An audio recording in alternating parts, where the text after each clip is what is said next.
Tafsir Al-Ashar, Quran Surat An-Nisa ayat 163. A'udzu billahi minasyaitonir rajim. Inna awhayna ilaika kama awhayna ila Nuhi wa nabiyyina min ba'di. Wa auhayna ila Ibrahim wa Ismaila wa Ishaq wa Yaqub wal asbati wa Isa wa Ayyuba wa Yunus wa Haruna wa Sulaimana wa atayna Dawuda zabura. Sesungguhnya telah kami wahyukan kepada engkau sebagaimana apa yang telah kami wahyukan kepada Nuh dan nabi-nabi dari yang sesudahnya, dan telah kami wahyukan kepada Ibrahim dan Ismail dan Ishak dan Yakub dan anak cucu dan Isa dan Ayub dan Yunus dan Harun dan Sulaiman, dan telah kami berikan kepada Daud Zabur. Sudah diterangkan di ayat-ayat di atas bahwa orang-orang Yahudi dan Nasrani hanya mau percaya sebagian Rasul dan tidak percaya kepada yang lain. Percaya kepada Musa, tidak percaya kepada Isa dan Muhammad. Padahal isi pengajaran sekalian Rasul itu hanyalah satu. Maka datanglah ayat ini menegaskan kepada Muhammad SAW untuk disampaikan kepada seluruh manusia yang beriman. Sesungguhnya telah kami wahyukan kepada engkau sebagaimana apa yang telah kami wahyukan kepada Nuh dan nabi-nabi dari yang sesudahnya. Disinilah dijelaskan bahwa perintah Allah yang disampaikan kepada Rasul itu sejak Nuh sampai kepada nabi-nabi yang di belakangnya adalah berupa wahyu. Kami wahyukan. Wahyu yang diterima nabi-nabi itu semacam itu pula engkau ya Muhammad, aku beri wahyu. Wahyu bukanlah suatu kitab tertulis di atas batu laut lalu dikirim dari langit sebagaimana yang mereka minta itu. Bahkan batu itu menuliskan wahyu 10 kepada Musa pun dilukiskan sesudah diwahyukan di atas batu di bumi ini juga, batu dari gunung Sina. Arti wahyu pada asal bahasa ialah isyarat. Di dalam surah Maryam ayat 11 disebutkan bahwa setelah Zakaria tidak dapat bercakap 3 hari 3 malam lamanya, hanya dengan isyarat saja dia menyerukan kepada umatnya agar mereka mengucapkan tasbih kepada Allah pagi dan petang. Isyarat Nabi Zakaria itu disebutkan fa'auha, dia wahyukan. Kadang-kadang dia berarti naluri atau insting, sebagaimana tersebut di dalam surah An-Nahl ayat 68 bahwa Allah mewahyukan kepada lebah supaya membuat sarang di bukit dan dibubungkan rumah. Kadang-kadang dia berarti ilham, sebagaimana tersebut di surah Al-Qasas ayat 7. Dan kami wahyukan kepada ibu Musa, yang sebagian besar ahli tafsir memberinya arti bahwa ibu Musa diberi ilham. Bahkan pernah juga wahyu itu berarti isyarat buruk, sebagaimana tersebut dalam surah Al-An'am ayat 112 bahwa setan-setan yang terdiri dari manusia dan jin itu bisik membisikkan atau hasut menghasutkan kata-kata kosong yang tidak berarti, dan di sini dipakai juga kalimat wahyu. Bahkan langit pun mendapat wahyu dari Allah, artinya mendapat perintah dan aturan supaya masing-masing berjalan menurut yang ditentukan Allah dalam edarannya sendiri-sendiri. Surah Fusilat ayat 2.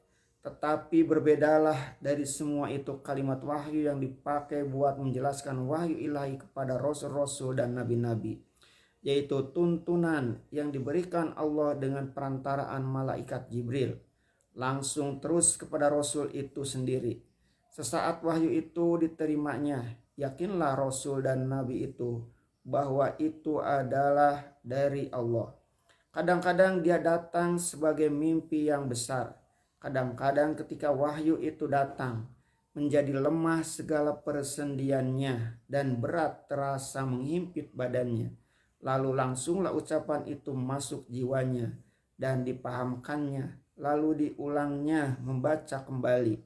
Sebab itu wahyu bukanlah ilham, sebab ilham adalah suatu perasaan yang timbul sendiri pada manusia dari dalam jiwanya yang murni setelah mendapat beberapa rangsangan dari luar. Wahyu yang demikian itulah yang diterima oleh Nabi Muhammad SAW yang telah tersusun menjadi Al-Quran, dan wahyu yang begitu pula yang diterima oleh Nuh dan nabi-nabi yang sesudahnya. Disebut Nuh lebih dahulu supaya mengambil perhatian dari orang Yahudi dan Nasrani yang sedang dihadapi dengan seruan-seruan ini.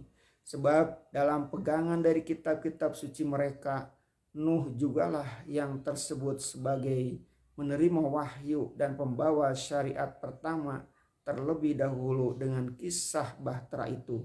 Dan telah kami wahyukan kepada Ibrahim, Ismail dan Ishak dan Yakub dan anak cucu. Disebutlah dengan terang nama Ibrahim, sebab semua baik Bani Israel maupun Arab mengakui bahwa sesudah Nuh, Ibrahimlah Rasul yang dikenal bersama.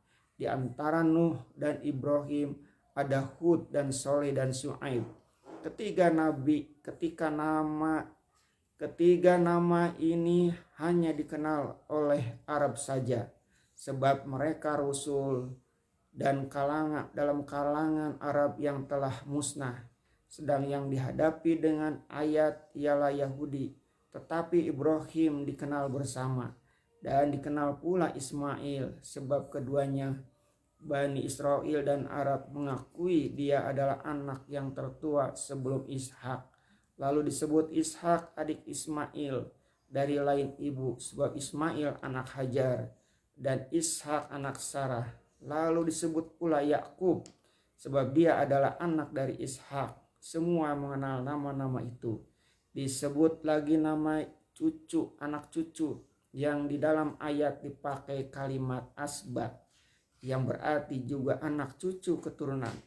Orang Arab menyebut Qabilah atau Qabail, tetapi orang Israel menyebut asbat, jamak dari kata sib, yakni anak cucu keturunan.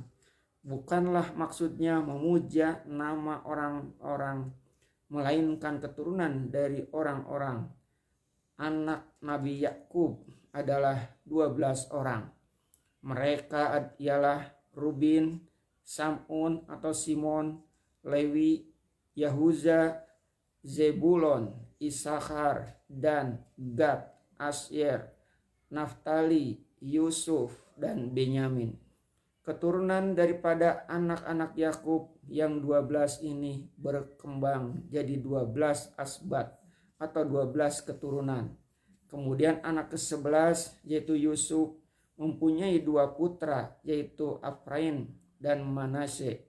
Keduanya itu menurunkan 2 keturunan yang berkembang pula, tetapi tidak menjadi satu sib yang berdiri sendiri.